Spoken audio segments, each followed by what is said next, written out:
संपत्ति क्या है? तो आंतरिक शक्तियां सबसे पहली, एक है शांति की शक्ति। जीवन में ठहरना आना चाहिए। भागना तो हर कोई कर रहा है, ठहरना आना चाहिए। मेक पॉज, थोड़ी देर के लिए पॉज लगाओ। देखिए सिंपल बात, आप मोबाइल चार्ज करते हैं, ठीक है? जब आप मोबाइल को चार्ज में लगाते हैं तब अगर उसमें यूट्यूब भी चालू है, इंटरनेट चालू है, ब्लूटूथ भी ऑन है और भी कुछ फंक्शन चालू है और मोबाइल चार्ज हो रहा है, it will take time. Slow charge होगा, स्लो चार्ज होगा। वही मोबाइल को स्विच ऑफ कर दीजिए, चार्ज कीजिए, क्या होगा? फास्ट चार्ज होगा। सिंपल है ना, ये तो अपने सामने की बात है। ठीक वैसे ही दिन में एक बार सारे संकल्पों को स्टॉप करके शांत होके बैठिए, खुद को चार्ज कीजिए। खुद को भी चार्ज करना पड़ता है। हैंडसेट को चार्ज करना याद रहता है, घर से निकलते दो ही प्रश्न होता है, मोबाइल लिया, चार्जर लिया। ज्यादा दूर जाना है तो बैटरी बैंक लिया कि नहीं, पावर बैंक लिया कि नहीं। आजकल ये हमारी जरूरत बन गई है, लेकिन कभी कभी खुद से पूछिए, इसको चार्ज करने के लिए कुछ रखा कि नहीं। याद कीजिए कब मैंने अपनी आत्मा को चार्ज किया था, किस दिन किया था। और रोज एनर्जी जा कितनी रही है, खर्च कितनी हो रही है, शक्ति हो रही है कि नहीं हो रही है। देखने में भी शक्ति जाती, सोचने में भी शक्ति जाती, बोलने में भी शक्ति जाती। और जब चिंताएं होती ना तो मल्टीपल रेशियो उसका बढ़ जाता है, 4 टाइम 10 टाइम्स ज्यादा एनर्जी ड्रेन होती है जब आप चिंता करते हैं। तो एनर्जी जा रोज रही है और चार्जिंग क्या कहते पता है, टाइम नहीं रहता। करना तो चाहिए, वही दुर्योधन वाली बात, पता सब है, करना तो चाहिए, टाइम नहीं मिलता।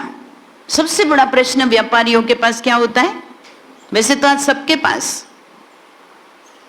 टाइम नहीं है। बहुत सुंदर छोटी सी कहानी है कि एक व्यक्ति ने एक बहुत बड़ी लैंड खरीदी थी। तो वहां एक नवयुवक पहुंचा जिसको बहुत ज्यादा जॉब की जरूरत थी। तो वो व्यक्ति वहां बैठा था, उसको कहते हैं कि सर यहाँ लिखा था कि जॉब मिलेगा, क्या मेरे लिए कोई काम है? तो वो व्यक्ति कहता है कि मैंने ये लैंड खरीदी है, इस पर बहुत ज्यादा पेड़ लगे हुए हैं, मुझे इसको मैदान करना है, कुछ डेवलपमेंट करना है। अगर तुम कर सकते हो तो कुल्हाड़ी से पेड़ काटने का काम है मेरे पास। कहते ठीक है, मुझे कोई ना कोई जॉब चाहिए, काम जरूरी, पैसा कमाना जरूरी है। ठीक है, लग जाओ, आज से लग जाओ, अभी से लग जाओ। वो युवक काम पे लग गया। सेठ ने देखा कैसा काम करता है, शाम तक बड़ी मेहनत करके 40 लकड़े काट के लाया। उस आदमी ने सोचा अच्छा है लड़का, बोले रोज आया कर, तेरा काम पैसा रोज मिल जाएगा। अच्छा, वो भी आता रहा। 5-6 दिन के बाद उस सेठ को विचार आया, देखूं अभी कैसा काम करता है। तो देखा तो शाम तक उसने 25 लकड़ा काटा। सोचा हो सकता है थका हुआ होगा, कुछ कारण होगा, कुछ नहीं बोला। अगले 5 दिन के बाद फिर जाकर के देखा कि आज कैसा काम कर रहा है। काम तो कर रहा था लेकिन शाम तक केवल 10 लकड़ी काट के लाया। अभी 10-12 दिन हुआ है और काम का परफॉर्मेंस बिगड़ गया। उसको बुलाया, बेटा क्या बात है, पहले दिन तो बहुत अच्छा तुमने काम किया और 10 दिन में तुम्हारा परफॉर्मेंस कैसे बिगड़ गया? तो वो लड़का भी बड़ा इनोसेंटली कहता है, सर मुझे भी नहीं समझ में आ रहा है, मैं उतने ही बजे आता हूँ, उतने ही बजे वापस जाता हूँ, उतना ही मेहनत करता हूँ, लेकिन अभी मेरे लकड़ी कम कट रही है। और ये प्रश्न बहुत लोगों को होता है, पहले मेरे से बहुत काम होता था, आजकल होता नहीं है। होता है ऐसा कई बार। तब उस सेठ ने उसको कहा, बेटा तुम्हारी कुल्हाड़ी दिखा ना। वो लेकर आया, उस कुल्हाड़ी की धार खत्म हो गई थी। उसको कहा, तुमने इसको शार्प नहीं किया, इसकी धार नहीं निकाली।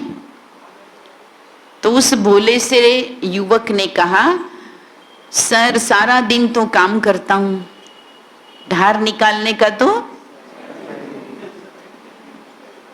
टाइम ही नहीं मिलता। वो नादान था या समझदार था? समझदार था या नादान था? लेकिन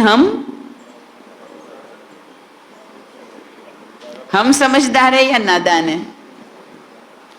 अगर हम ये कहते हैं कि बाकी सब कुछ करने का टाइम है, लेकिन आत्मा को चार्ज करने का टाइम नहीं है, तो हमारे में और उस युवक की कुल्हाड़ी में कोई फर्क है? कोई फर्क नहीं है।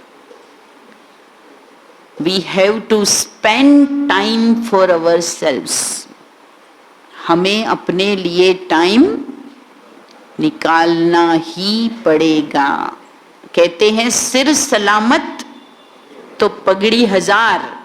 हम ही न रहे तो पगड़ियां क्या करेगी? दुनिया भर के टाइटल और दुनिया भर की दुकानें, दुनिया भर का पैसा, दुनिया भर के शेयर, क्या होगा उसका जब मैं ही न रही? अपने आप को तो संभालना पड़ेगा और इसके लिए शांति में बैठना पड़ेगा। मन के विचारों के ट्रैफिक को, रोड पर ट्रैफिक में जब रेड लाइट देखते हैं तो क्या करते हैं? गाड़ी को रोकना पड़ता है ना। यहां भी हम लोग मेडिटेशन के टाइम रेड लाइट लगाते हैं, ये भी मन के ट्रैफिक को कंट्रोल करने के लिए। तो शांति की शक्ति बहुत जरूरी है जीवन में। दूसरी शक्ति है बैलेंस करने की शक्ति। जीवन में दो तराजू है,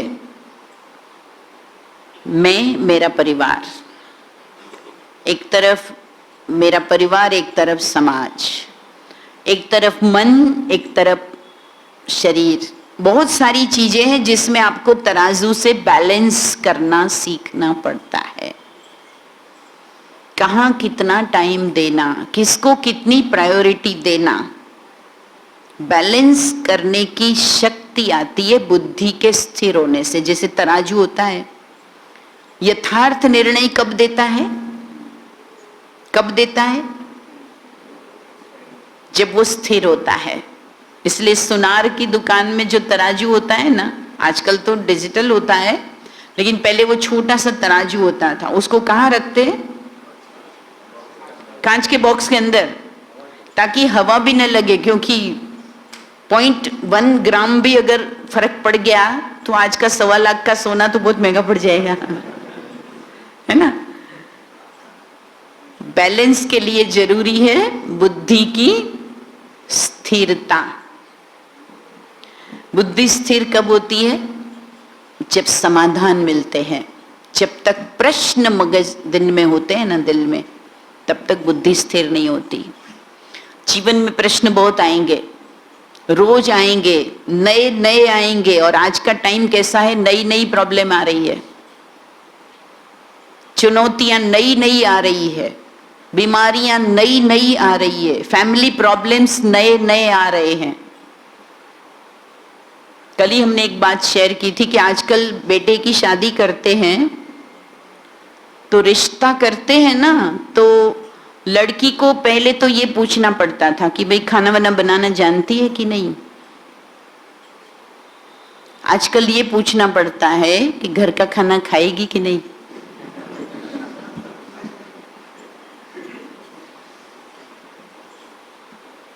नई नई चैलेंजेस है। आजकल बच्चों को बड़ा करना, बच्चों के प्रॉब्लम को समझना बहुत बड़ा प्रश्न है। बच्चे भी तरह तरह की मानसिक विकारों से ग्रस्त हो रहे हैं। ऐसे में हमारी बुद्धि को प्रश्न होना स्वाभाविक है। कोई एक जगह तो ऐसी होनी चाहिए जहां मैं जाऊं और मुझे समाधान मिले। कोई एक किताब तो ऐसी मैं पढूं जहां मेरे मन के प्रश्नों का मुझे समाधान मिले। अर्जुन को भी 1000 प्रश्न उत्पन्न हुए थे, तब भगवान ने उसको एक एक प्रश्न का जवाब दिया। तब अंत में उसने कहा, हे प्रभु, अब मेरे सारा मोह नष्ट हो गया है और मुझे अपनी स्मृति प्राप्त हो गई और अब मैं युद्ध अच्छे से कर सकता हूं। वो गीता ज्ञान था। वो 18 अध्याय में सतत अर्जुन ने प्रश्न किए। इसी तरह से हमारे प्रश्नों का अगर हमें समाधान नहीं मिलता है तो हमारी बुद्धि स्थिर नहीं रहती, और स्थिर बुद्धि नहीं रहती वो बैलेंस कभी नहीं कर पाती। कभी कहां ज्यादा झुक जाएंगे, कभी कहां ज्यादा झुक जाएंगे, और हमें पता ही नहीं चलेगा। रिजल्ट आएगा तब पता चलेगा कि मैंने यहां इतना ध्यान क्यों दिया। कुछ दिन पहले एक और वाकया हुआ था, आपको पता होगा, जिनको भारत सरकार के द्वारा पद्म विभूषण का पुरस्कार मिला था। ऐसे एक लेखक, बहुत अच्छे चिंतक, बनारस के रहने वाले वृद्ध व्यक्ति, 80 करोड़ की संपत्ति उनके पास थी। बच्चों को सब कुछ दे दिया। अंतिम समय में वृद्धाश्रम में थे। सूचना देने के बावजूद भी 2 बेटे और 1 बेटी में से कोई भी नहीं आया। वृद्धाश्रम के वृद्ध जनों ने फंड इकट्ठा करके उनकी अंतिम क्रिया की। ये न्यूज आप पढ़ लेना गूगल पे। ये हो रहा है आज हमारे यहाँ पे, हमारे समाज में। तो केवल ये ना सोचो कि जिंदगी का लक्ष्य यही है कि बच्चों को बड़ा कर दें, बच्चे सेटल हो जाएं, बच्चों के लिए घर बना लें, बच्चों के लिए ये कर लें, बच्चों की फैमिली हो जाए, बच्चों के बच्चे हो जाए, फिर मुझे क्या करना है। आपको अपने लिए भी शक्तियां बचा के रखनी पड़ेगी। आपको अपने लिए भी प्लानिंग करनी पड़ेगी। नॉट ओनली पैसों की प्लानिंग, लेकिन स्वस्थ रहिए। अपने आप को रिटायर्ड होने के बाद भी करने की कोई प्रवृत्ति अभी से ढूंढिए। अपनी हॉबीज को पूरा कीजिए, अपने शौक को मार मत दीजिए। अपने मन को जहां आनंद मिलता हो ऐसी प्रवृत्ति में जुड़े रहिए, क्योंकि अब फैमिली वैल्यूज बदल गई है। अब अपनेपन की बातें किताबों में ज्यादा है, प्रैक्टिकल में। इसलिए भी इस चैलेंज भरे टाइम में अगर हमने खुद को बैलेंस की कला नहीं सिखाई तो अंततः धोखा अपने आप को मिलेगा। और जीवन के अंतिम दिन खुशी खुशी बिताने चाहिए, अफसोस के साथ नहीं। क्योंकि हमारे शास्त्रों में कहा गया है, अंते वा मति सा एव गति। अंत समय जैसी आपकी स्थिति रहेगी ना, वैसी ही आपकी अगले जन्म के लिए गति होगी। अगर मेरा अंतिम समय अफसोस में बीतेगा, अगर मेरा अंतिम समय पछतावे में बीतेगा, तो मेरी आगे की गति क्या होगी, ये भी सोचिए। तीसरी बात, पवित्रता की शक्ति। पवित्रता बहुत बड़ी ताकत है। एक पवित्रता है शरीर की, सुबह उठ के हम रोज स्नान करते हैं, बहुत अच्छी बात है। दूसरी पवित्रता है मन की। मन को भी दुर्भावनाओं से परे रखिए, किसी को दुश्मन मत मानिए। न दुश्मन बनाइए न दुश्मन मानिए। कोई मानता भी है ना तो भी आप उसको दोस्त बनाइए। मन से किसी को दुश्मन मत मानिए। वैसे भी ये संसार एक नाटक है। और इस नाटक को परमात्मा ने रचा है। हर व्यक्ति परमात्मा की संतान है, सिर्फ उसका कैरेक्टर हो सकता है। दो सगे भाई भी कभी कभी रामलीला में काम करते, एक राम बनता है एक रावण बनता है, ऐसा होता है ना। तो क्या होता है, वो पर्दे पे जब आते हैं ना स्टेज पे तो फाइटिंग करते हैं, लेकिन अंदर क्या सोचते हैं, इसको ज्यादा लग न जाए, क्योंकि है कौन, भाई है। रोल पूरा हुआ तो एक ही थाली में खाना खाते हैं। ऐसे हम सब यहाँ कुछ भी हैं, रोल खत्म होते एक ही डब्बे में जाना है, एक ही घर में जाना, और एक से हैं हम लोग। कोई हमारा दुश्मन नहीं है। मैत्री भाव पवित्र रखिए मन को। तीसरी पवित्रता है धन की पवित्रता। धन आना चाहिए, अभी जितना आ रहा है उससे ज्यादा आना चाहिए। सिटी में सबसे ज्यादा धनवान आप बने, हम तो दुआएं देते हैं, लेकिन धन की भी क्वालिटी होती है, होती है, होती है।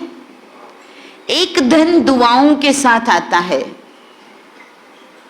और कभी कभी धन के साथ साथ क्या आ जाता है, क्या आ जाता है, थोड़ी थोड़ी किसी की बद दुआएं भी आ जाती है।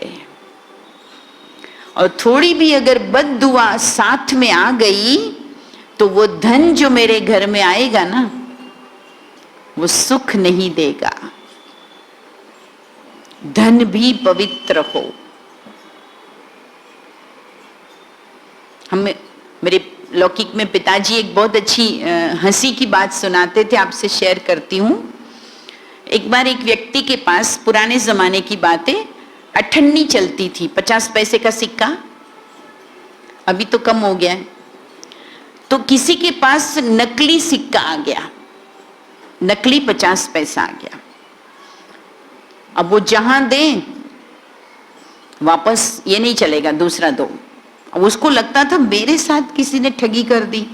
होता है ना, जब खराब नोट आ जाता है ना, तो हम जहां खर्च करना होता सबसे पहले वही निकालते हैं, और कहीं नहीं चलता है तो आजकल लोग मंदिर में डाल देते हैं। दान का दान हो गया और फटा नोट गया, ऐसा भी कर ले। वो जहां डाले वो अठन्नी वापस आवे।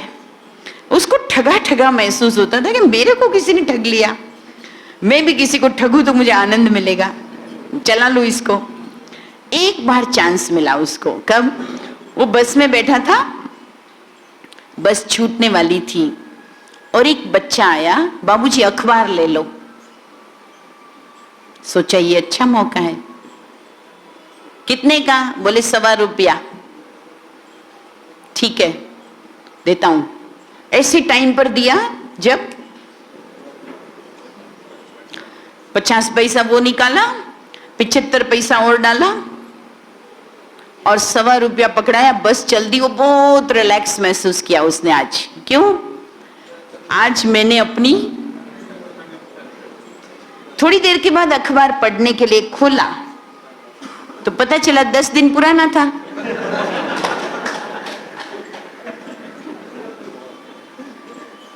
पचास पैसा तो गया,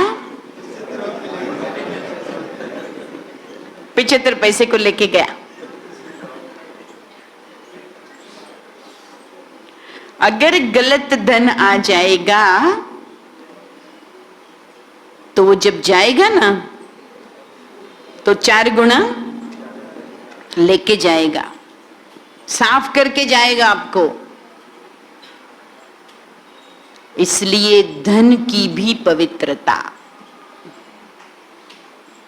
थोड़ा कमाएं, खुश रहें, थोड़ा कमाएं, घर में संस्कार अच्छे रहें।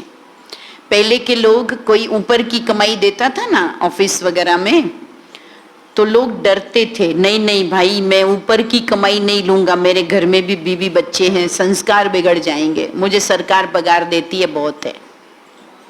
आजकल तो लोग कहते हैं पगार से होता ही क्या है, मेरे भी बीवी बच्चे हैं, मुझे भी उनको पढ़ाना है, पालना है, इसलिए ऊपर की कमाई तो फाइल सरकेगी नहीं अगर वजन नहीं रखोगे तो। खुलेआम हो रहा है। लेकिन क्या करेंगे उन पैसों का? जो पैसा सुकून नहीं देगा वो पैसों को क्या करेंगे? जरूरतें कम रखें, इच्छाएं कम रखें, चिंताएं भी कम रहेगी और शांति रहेगी। दिखावे की प्रवृत्ति ना रखें। आजकल दिखावा बहुत है। उन्होंने अपने घर में बच्चे की शादी की, एक बार छोड़ दें, रिलैक्स होके बैठे, अपने मस्तक में दो आंखों के बीच जहां तिलक लगाते हैं, एक चमकता हुआ दिव्य सितारा देखें। मैं एक शक्ति हूं, मैं चैतन्य शुद्ध शक्तिशाली आत्मा हूं।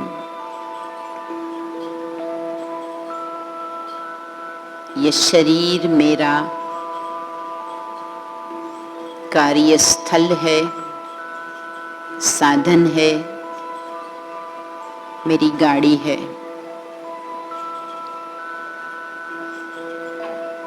मस्तिष्क के मध्य बैठकर इस मस्तिष्क के द्वारा समग्र इंद्रियों को चलाने वाली शक्ति मैं हूं। हर कर्म का जिम्मेदार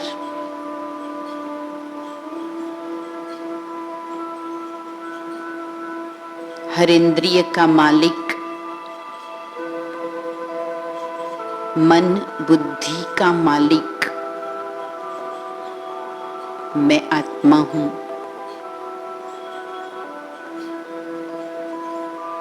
मेरा मूल स्वभाव शांत है।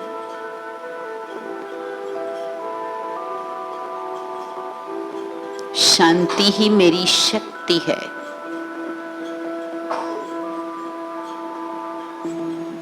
इस सृष्टि रूपी रंगमंच पर मैं ब्रह्मलोक से अवतरित हुआ हूं। मैं इस सृष्टि पर मेहमान हूं।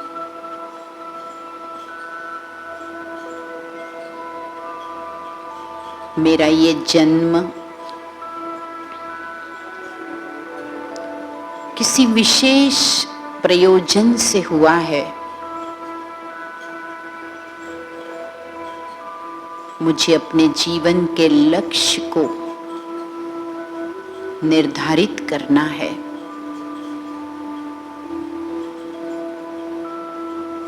मैं परमात्मा की संतान हूं।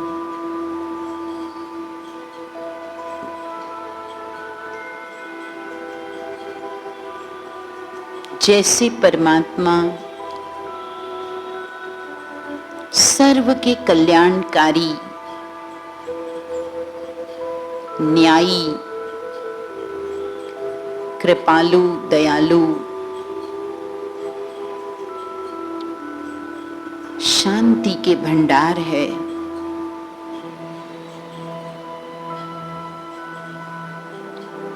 मैं आत्मा भी सर्व का कल्याण, सर्व का भला सोचती हूं।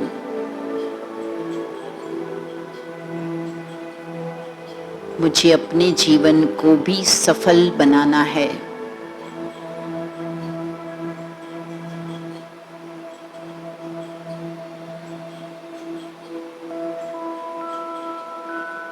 कुछ देर के लिए अपने मूल वतन ब्रह्मलोक की ओर मन बुद्धि से चलें।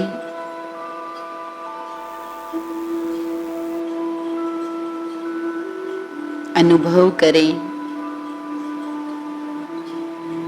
कि एकदम हल्के होकर मैं ज्योति स्वरूप में आकाश की ओर जा रहा हूं। बादलों के तरफ खुले आसमान में मैं ज्योतिर्मयी सितारा यात्रा कर रहा हूं। बादलों से भी पार सूक्ष्म लोक में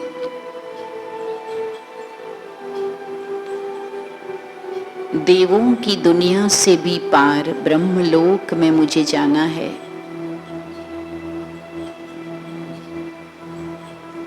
शांति की दुनिया,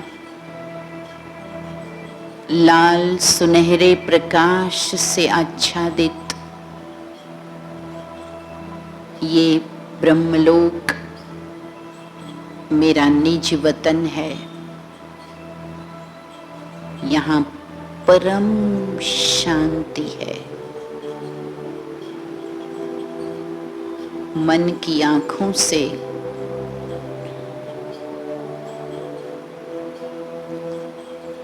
सामने देखें परम ज्योति परमात्मा को, एक पवित्र प्रकाश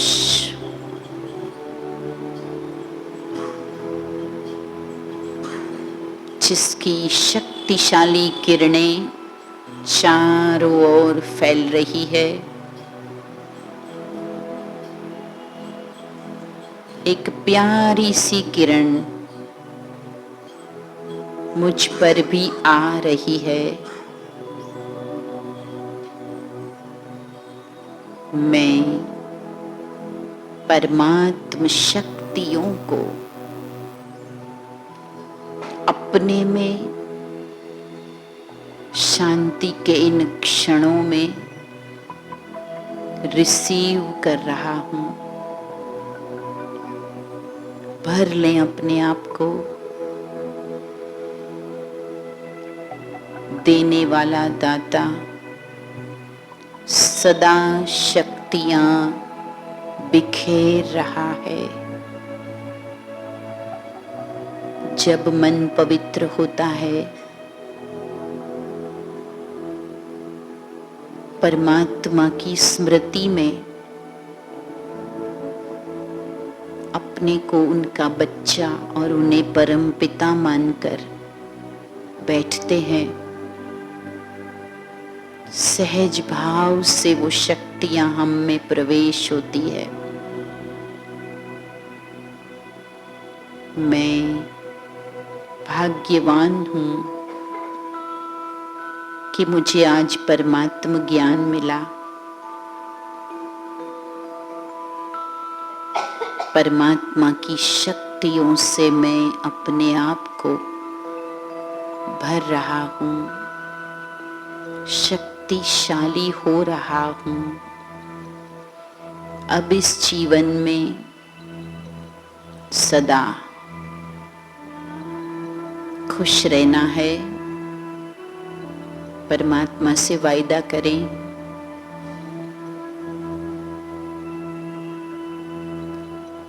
आपके दिए हुए जीवन को मैं सफल बनाऊंगा। अपनी शक्तियों का, अपने समय का मैं सदुपयोग करूंगा। वायदा करें परमात्मा से, सर्व का कल्याण जिसमें है मैं वही कार्य करूंगा। परमात्मा आपका सानिध्य, आपका साथ बना रहे।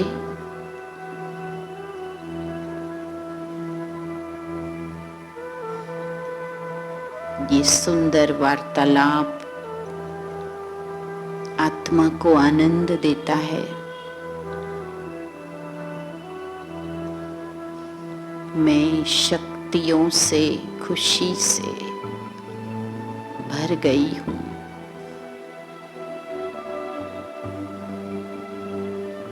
और इन शक्तियों का सदुपयोग करने वापस लौट रही हूँ अपने मस्तक के मध्य पृथ्वीलोक पर, अपने शरीर में मन से लौट आए और फिर अपने आप से वायदा करें कि आज जो अनुभव पाया है वो सदा पाते रहेंगे। आत्मोन्नति और सर्व के कल्याण हेतु समय निकालते रहेंगे। ओम